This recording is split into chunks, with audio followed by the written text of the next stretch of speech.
Good afternoon, all of you. Good afternoon ma'am. कल जो हमने किया था उसमें कोई दिक्कत है? No ma'am.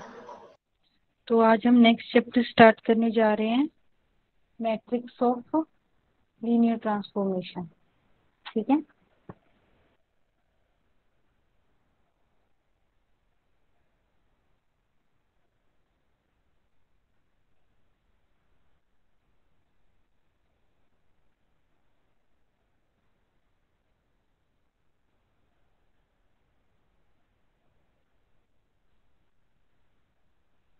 दिखाई दे रही है सबको पीडीएफ?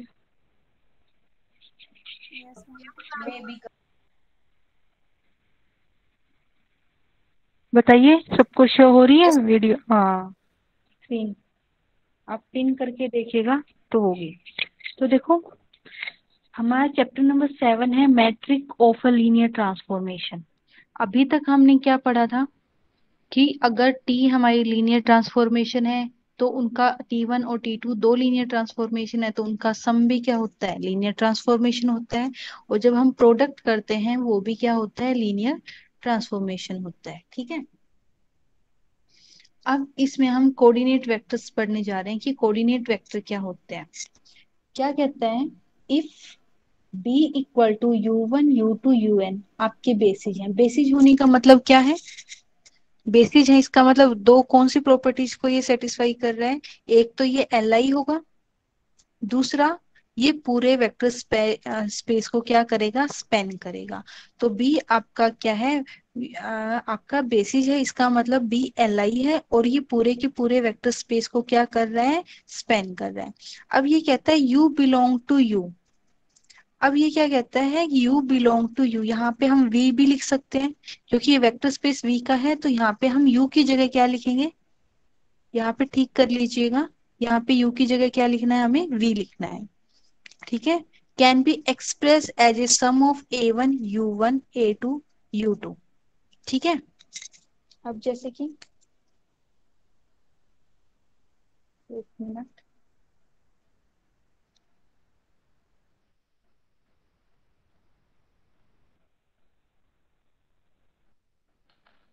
हमें बी क्या बताया गया है, बेसिस है हमारा U1 U2 up to UN।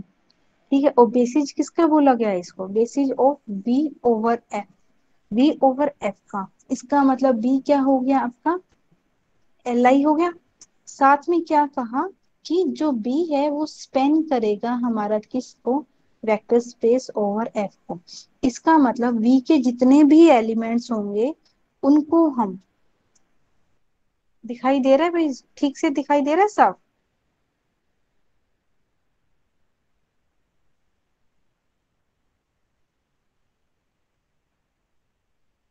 चलो, इसका मतलब वी के जो भी एलिमेंट्स हैं उनको हम लीनियर कॉम्बिनेशन में लिख सकते हैं U1 U2 UN। इसका मतलब अगर कोई element U belong to V आएगा, बुक में क्या लिखा हुआ है, U बिलोंग टू U। इसको ठीक कर लेना, ये U बिलोंग टू क्या आएगा, V आएगा आपका। ठीक है। U belong to V। अब इसको हम क्या लिख सकते हैं, लीनियर कॉम्बिनेशन में लिख सकते हैं किसके एलिमेंट में, U1 U2 up to UN, A2 U2 up to AN। यहाँ तक बताओ, समझ में आया? Yes ma'am.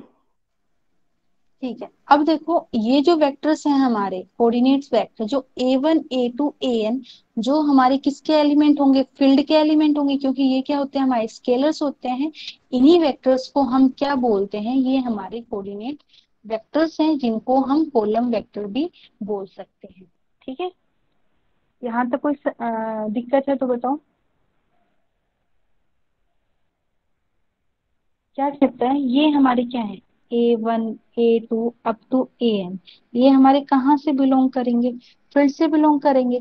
और इसको हम क्या लिख सकते हैं, कॉलम की वे में भी लिख सकते हैं। तो ये हमारा क्या हो जाएगा, कोऑर्डिनेट वेक्टर्स हो जाएंगे। ये क्या हो जाएंगे, हमारे कोऑर्डिनेट्स वेक्टर्स हो जाएंगे। ठीक है। फिर नोटेशन बता रखी है इसकी, यू बी भी लिख सकते हैं और यू बी, कैपिटल बी को हम क्लोज ब्रैकेट में भी क्लोज कर सकते हैं, ठीक है। अब ये क्या कहता है, matrix of a linear transformation relative to ordered basis. Ordered basis क्या होते हैं, जो पर्टिकुलर ऑर्डर में लिखे जाएं, कि फर्स्ट, जैसे हम अगर स्टैंडर्ड वे में लेंगे तो हम क्या लिखते हैं, अगर मैं 2D में ले रही हूँ तो 1 0, फिर 0 1, एक प्रॉपर ऑर्डर होता है। हम ये नहीं लिख सकते कि 1 0 का हम 0 1 लिखते हैं। एक पर्टिकुलर आपको ऑर्डर दिया जाएगा, उसी पे आपको वर्क करना है। तो देखो यहाँ पे क्या डेफिनेशन है, let T U to V be a linear transformation, और यू और वी आपके क्या है, वेक्टर स्पेस है over the field F. Field दोनों की क्या होगी, सेम होगी। अब यहाँ पे क्या कहता है, बी हमने क्या लिया, u1 u2 un, ये बेसिस ले लिया हमने u का, और बी डैश बेसिस लिया है v1 v2 vn, कहाँ पे लिया है, m, किसका, v का। इसका मतलब डायमेंशन ऑफ u क्या हो जाएगी, अगर बेसिस है तो डायमेंशन ऑफ u क्या हो जाएगी, बताना एक बारी।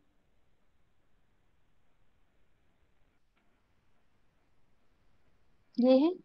अब ये क्या कहता है, t फ्रॉम u से v आपकी लीनियर ट्रांसफॉर्मेशन है। उसके बाद क्या कहता है, b लिया हमने u1 u2 up to un, और ये बेसिस किसका बताया हमें, u का बताया। तो डायमेंशन ऑफ u क्या हो जाएगी आपकी, n हो जाएगी। भाई बेसिस में जितने एलिमेंट्स हैं उतनी ही हमारी डायमेंशन किसकी होगी, u की डायमेंशन होगी। और बी डैश हमने क्या लिया है, v1 v2 up to vn, ये हमारा बेसिस किसका है, v का है। इसमें m एलिमेंट्स लिए हैं हमने, तो डायमेंशन ऑफ v क्या हो जाएगी आपकी, m हो जाएगी। बताओ, समझ में आई ये चीज, ऑर्डर्ड बेसिस। आगे यहाँ तक, अब देखो लास्ट में आपको एक स्टार करके दिया हुआ है कि ऑर्डर्ड बेसिस क्या होते हैं। Ordered basis is a basis in which the element are written in a fixed order.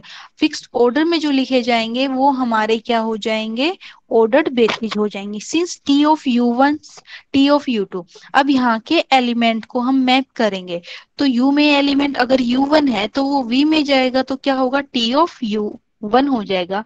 तो यहाँ पे क्या कह रहा है, T of u1 T of u2 T of un किस में बिलोंग करेंगे, हमारे v में बिलोंग करेंगे। और v के बेसिस क्या है, बेसिस क्या है, v1 v2 vm, means in element को हम लीनियर कॉम्बिनेशन किसका लिखेंगे, v1 v2 vm का लीनियर कॉम्बिनेशन लिखेंगे। ठीक है, यहाँ तक बताओ कोई दिक्कत है तो।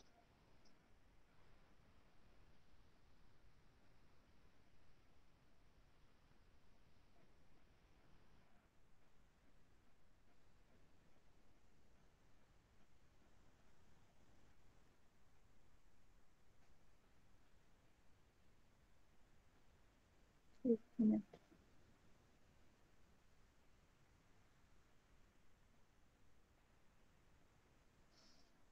देखो क्या कहते हैं, हमने मैपिंग की, तो T of u1 T of u2 up to T of u की n, ये एलिमेंट सारे के सारे किस में जाएंगे, v में जाएंगे। एल ऑफ बी डैश किसको स्पेन कर रहा है, हमारा v को स्पेन कर रहा है। इसका मतलब v1 v2 up to vm हमारे एलिमेंट्स किसके हैं, v के हैं। ये इसके एलिमेंट हैं, ये इसका बेसिस है, तो इन सबको इनके लीनियर कॉम्बिनेशन में हम लिख सकते हैं। तो टी ऑफ u1 को हम क्या लिख देंगे, जैसे कि यहाँ पे हमने क्या लिखा, टी ऑफ a1 को मैट्रिक्स की फॉर्म में बनाने के लिए क्या लिखा, a11 v1 प्लस में a12 v2 अप टू, कहाँ तक लेके गए हैं देखना एक बारी, m तक लेके गए हैं। m तक क्यों लेके गए हैं यहाँ पे हम, अब देखो टी ऑफ u1 को हम कैसे लिख रहे हैं, a11 v1 a21 v2 up to am1 vm, m elements हैं इसमें। ऐसे u2 को लिख देंगे, ऐसे un को लिख देंगे। ठीक है, और the coefficient matrix of this system क्या होगी हमारी, a11 a21 up to am1। ऐसे ही लास्ट तक जाएंगे तो इसमें रो कितनी बनी है हमारी, 1 2 3 अप टू, कितने तक रो बनी है हमारी, बताना कितने ऑर्डर की मैट्रिक बनी है ये हमारी।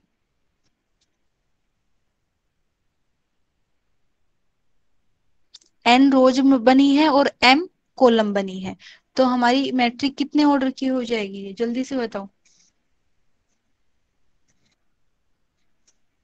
बताओ भाई।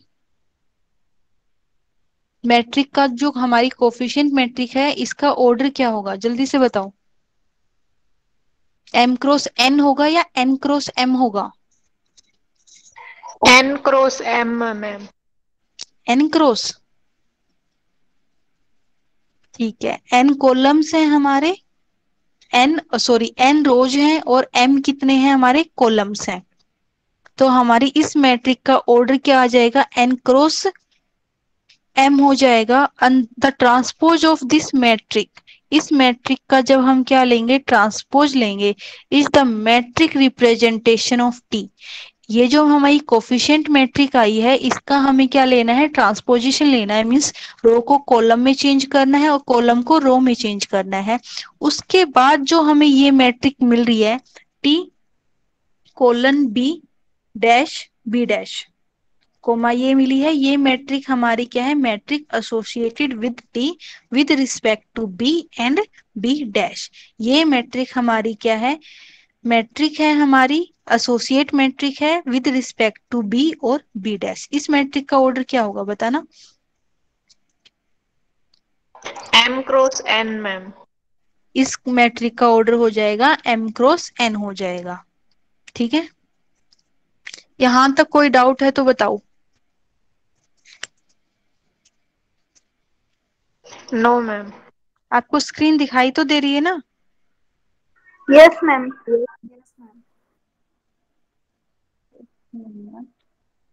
ये पीडीएफ दिखाई दे रही है आपको?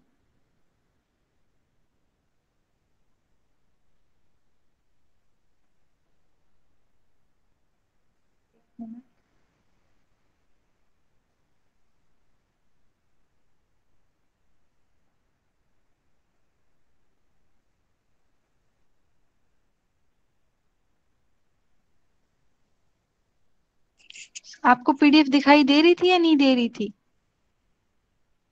दे रही थी मैम।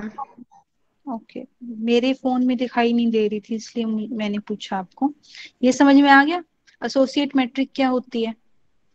जो मैट्रिक हम बनाएंगे, ये वाली मैट्रिक हम बनाएंगे और इसका क्या लेंगे, कोफिशिएंट मैट्रिक बनाएंगे, इसका जो ट्रांसपोज लेंगे उसको क्या बोलेंगे, एसोसिएट मैट्रिक बोलेंगे, ठीक है।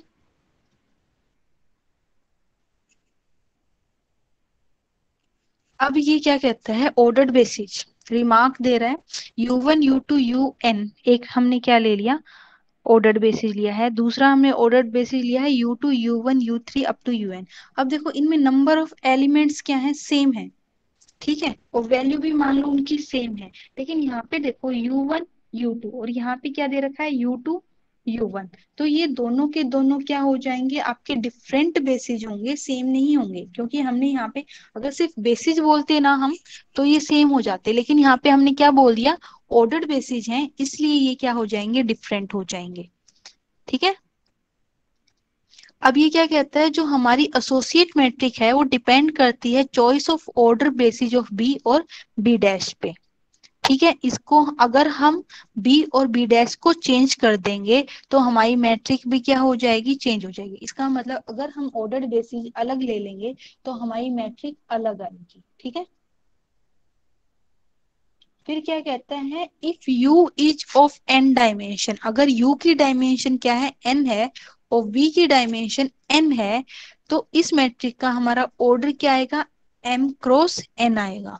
क्या आएगा, m क्रॉस n आएगा, ठीक है, ये हम ऊपर कर चुके हैं। फिर बाद में क्या कहता है कि अगर हमारा दोनों के दोनों वेक्टर स्पेस क्या हो जाएं, आपके इक्वल हो जाएं और बेसिस भी क्या हो जाएं, इक्वल हो जाएं, मीन्स बेसिस भी सेम है और वेक्टर स्पेस भी सेम है, तो सीधी सी बात है कि अगर हमारा वेक्टर स्पेस दोनों इक्वल है तो बेसिस भी क्या होंगे, सेम होंगे, तो उसका जो ऑर्डर होगा वो n क्रॉस n होगा, और हमें बी और बी डैश को अलग अलग नहीं लिखना पड़ेगा, हम सीधा क्या लिख देंगे, टी बी लिख देंगे। ये हमारी क्या होगी, मैट्रिक हो जाएगी of a linear transformation with respect to ordered basis B.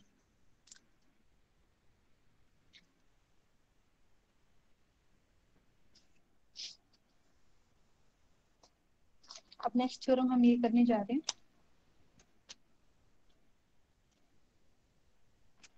यहाँ तक एक बारी रीड आउट करो और जहाँ पे भी दिक्कत है वो बताओ। जो भी पॉइंट समझ में नहीं आया जल्दी से बताइए।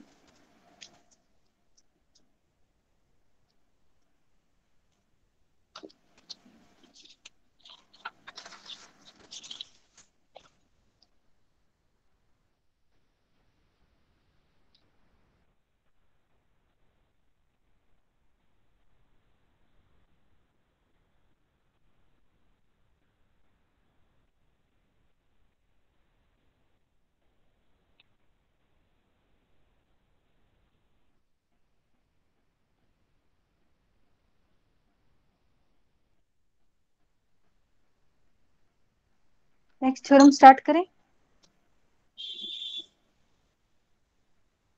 बताइए पीछे का कुछ पूछना है या स्टार्ट कर दे नेक्स्ट। हाँ ना, कुछ तो बोल दो।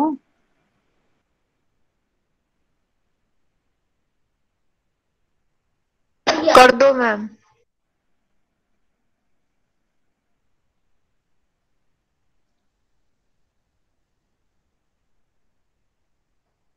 देखो हमें क्या गिवन है, T1 और T2। हमारी थ्योरम की स्टेटमेंट क्या है, let T1 T2 be two linear operator on a vector space V over F। और T1 और T2 आपकी डिनोट कर रहे हैं matrix of T1 and matrix of T2 with respect to fixed basis B। अब यहाँ पे T1 और T2 को क्या बोल रहा है, T1 और T2 को क्या बोला है, लीनियर ऑपरेटर। इस लीनियर ऑपरेटर होते ही इसका मतलब क्या है, हमारी डोमेन और कोडोमेन दोनों क्या है, हमारी सेम है। ठीक है, जब भी ये बोलते हैं कि लीनियर ऑपरेटर का हम यूज कर रहे हैं, इसका मतलब हमारी डोमेन और कोडोमेन सेम है। ठीक है, और बेसिस हमें फिक्स दे दिया। हमें क्या गिवन है, हमें क्या गिवन है, T1 V से V है, T2 V से V है, और B हमें बेसिस दे रखा है दोनों का, U1 U2 up to UN। Basis है T1 का भी, V का बेसिस ऑफ वेक्टर स्पेस। ये फिक्स्ड हमें बेसिस दे रखा है, और ये जो बेसिस है हमारा ऑर्डर्ड बेसिस है। ठीक है, अब क्या कहता है, ये ब्रैकेट में हम T1 लिखते हैं, इसका मतलब ये क्या हो गई, हमारी मैट्रिक हो गई। क्या हो गई, ये हमारी मैट्रिक्स हो, ये हमारी मैट्रिक हो जाएगी। और T2 भी क्या है, हमारी मैट्रिक है with respect to basis B। ठीक है, with respect to basis B। अब हमें क्या दिखाना है, then the matrix of operator T1 plus T2, T1 plus T2 k times of T1 and T1 into T2।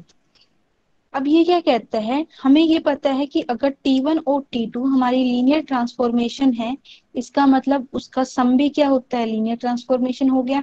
हम प्रूफ करके आ चुके हैं। T1 अगर लीनियर ट्रांसफॉर्मेशन है, उसको उसको किसी स्केलर से मल्टीप्लाई करवाओगे तब भी वो क्या रहेगी, लीनियर ट्रांसफॉर्मेशन रहेगी।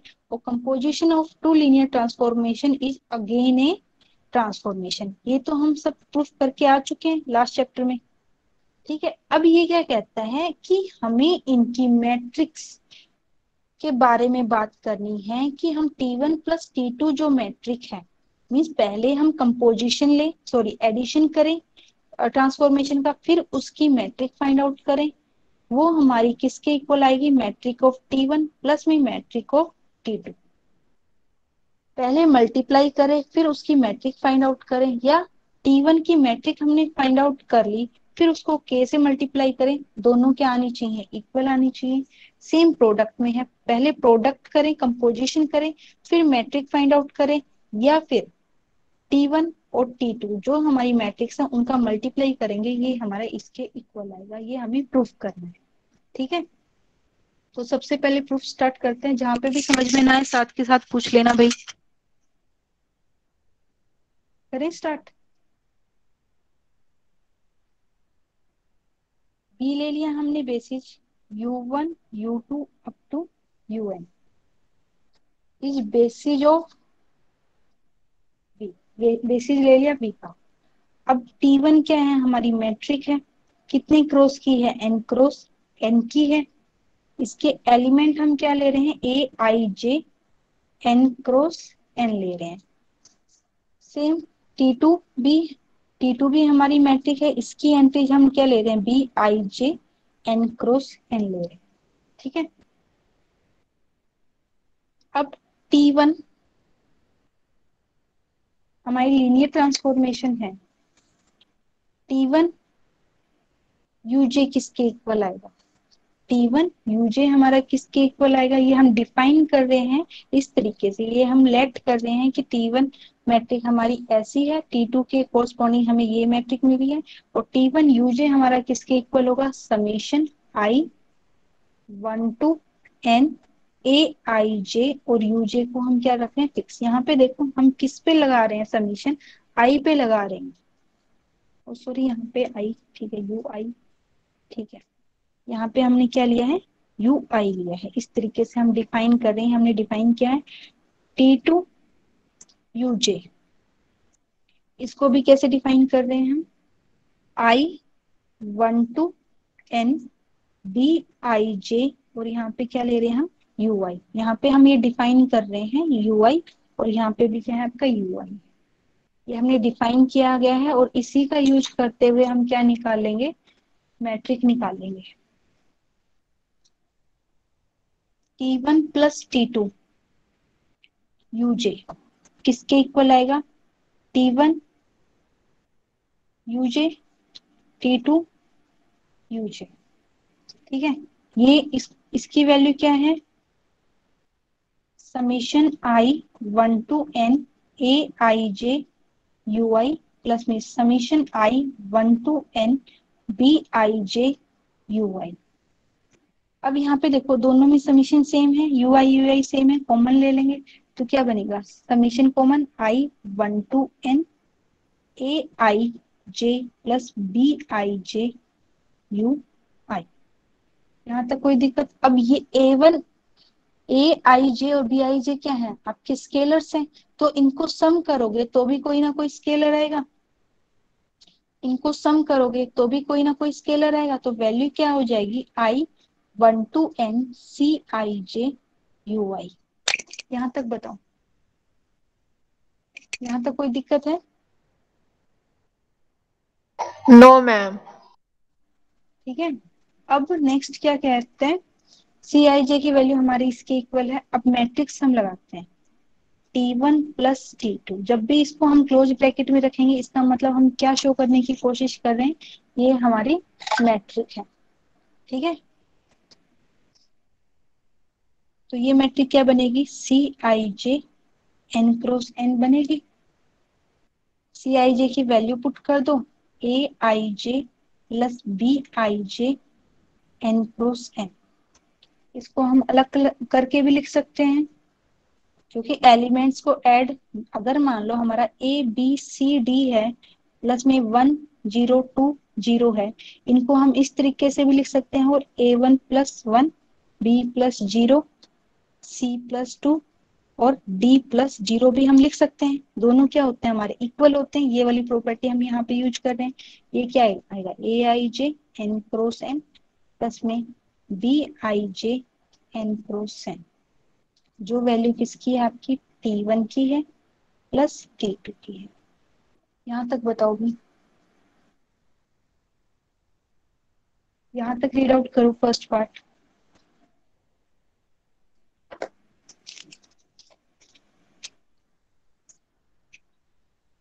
फर्स्ट पार्ट में कोई प्रॉब्लम है, नो मैम। अब देखो इसका सेकंड पार्ट क्या है हमारा, हमें क्या शो करना है कि T1 matric with respect to के T1 इज इक्वल टू के टाइम्स ऑफ मैट्रिक T1, ये हमें शो करना है। तो सबसे पहले हमें के T1 को डिफाइन करना पड़ेगा। के ऑफ T1 यहाँ पे क्या लिखेंगे हम, यू जे लिखेंगे, इज इक्वल टू टी यूजे लिख सकते हैं, यहाँ पे T1 है ये, इसको अलग से हम ब्रैकेट में लिख सकते हैं। ये इसकी वैल्यू क्या थी हमारी, summation I1 to N AIJ UI, ये वैल्यू थी हमारी। अब के क्या है आपका, कोई ना कोई स्केलर है, तो इसको हम अंदर ले जा सकते हैं। I1 to N KIJ UI, यहाँ तक बताओ, यहाँ तक कोई दिक्कत है?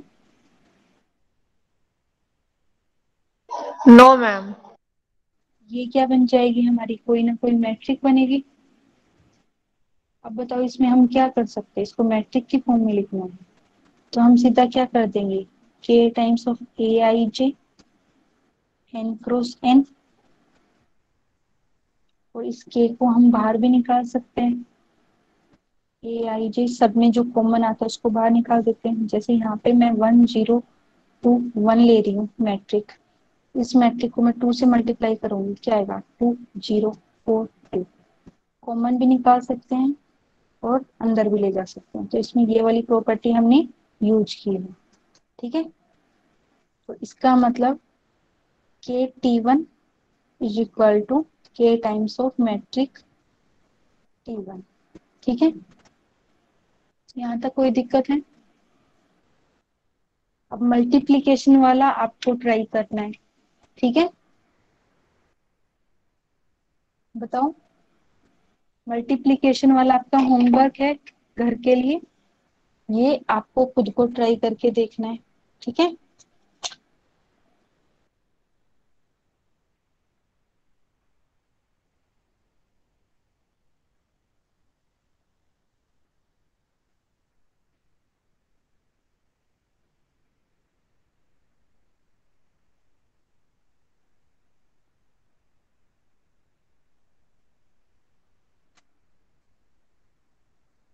इसका थर्ड पार्ट आपको करना है।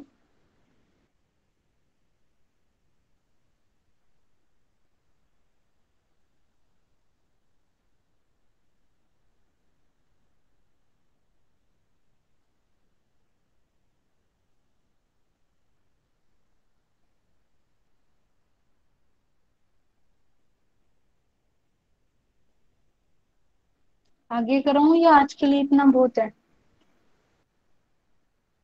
मैम हाँ जी बोलो। मैम 6 चैप्टर में लास्ट एक्सरसाइज के 2 एग्जाम्पल रहते हैं मैम। अच्छा, कोई नहीं, वो फिर मैं मंडे को करवा दूंगी आपको, क्योंकि मुझे फाइल अपलोड करनी पड़ेगी वो, क्योंकि मेरी बुक में है नहीं वो एग्जाम्पल्स। वो और उसके अलावा कुछ रहता है पीछे का कुछ? No ma'am. ठीक है, वो मैं आपको मंडे को करवा दूंगी। Okay ma'am. अभी अब ये बताओ, आगे की थ्योरम करवानी है या आज के लिए इतना बहुत है? बहुत है मैम। सभी बताओ भाई, अटेंडेंस तो ऐसे भेज रहे हो जैसे भागने की लगी हुई है, हैं?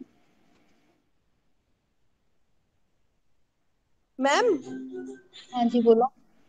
मैम आप मंडे को क्लास लोगे मैम, क्योंकि मंडे से प्रैक्टिकल स्टार्ट है मैम। मंडे से प्रैक्टिकल स्टार्ट है? यस मैम, मंडे को मैम फिजिक्स का है मैम। ओके,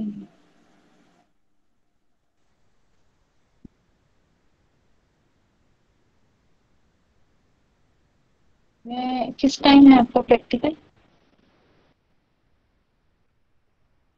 चलो एक बार आप अटेंडेंस भेज दो, बाद में एक बार मैम बात दो करती हूँ बैचेस में है आपसे। मैम, मॉर्निंग और इवनिंग मैम। उसके साथ डिस्कस करके आपको बता दूंगी। मंडे मंडे को है ओके या मैम। मंडे से स्टार्ट हो गए हैं सबके? मैम स्टार्ट हो गए मंडे से मैम। ओके, ऑनलाइन हो रहे हैं? Yes, ma'am. Yes ma'am, online होंगे मैम। ओके,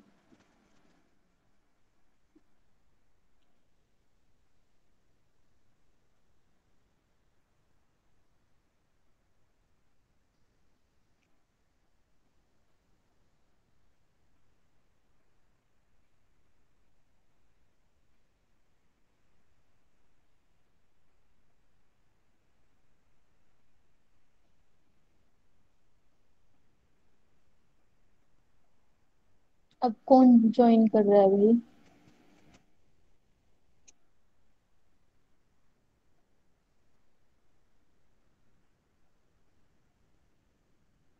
चलो ठीक है, अभी लीव कर लो क्लास चाहे आप।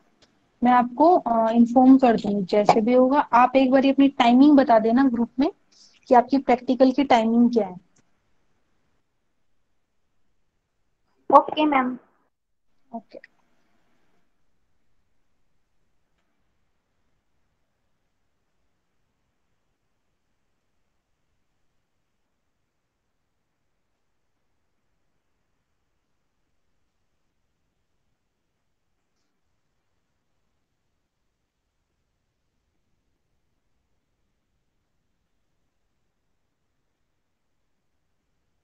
अटेंडेंस आ गई होंगी सबकी?